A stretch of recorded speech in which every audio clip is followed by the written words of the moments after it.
From the Real TV Film Social Media and Gifting Lounge Toronto Film Festival 2010, I'm Kelly Calabrese, and I'm here with Paul Clarke, the writer and director of Mother of Rock, which is an amazing story about a woman who just changed the face of rock. I mean, I love her story. Please tell us about this. Hey, Kelly.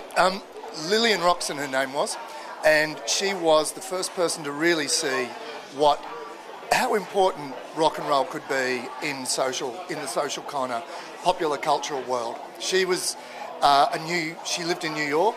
She was an Australian by birth, and she ended up in a place called Max's, Kansas City, and that's where the kind of factory folk of Andy Warhol and those folk hung out.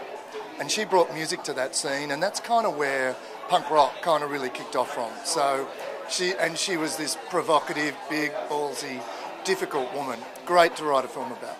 And you got tremendous support from the industry in the interviews, and Iggy Pop, and they gave you time. Yeah. Iggy Pop was great, and when we first rang him, he sort of said, "I don't know if I remember her," but and then he kind of got there. Alice Cooper did a great interview with us.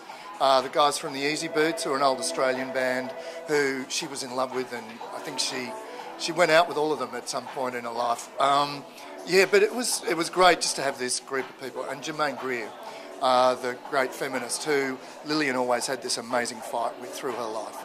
So, it's a pretty good cast list.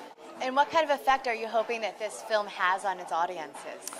Well, it's a sort of a gentle film, and it's a little bit different than a lot of American documentaries. It's more of a literary kind of, you got to sit there and listen to what people have got to say.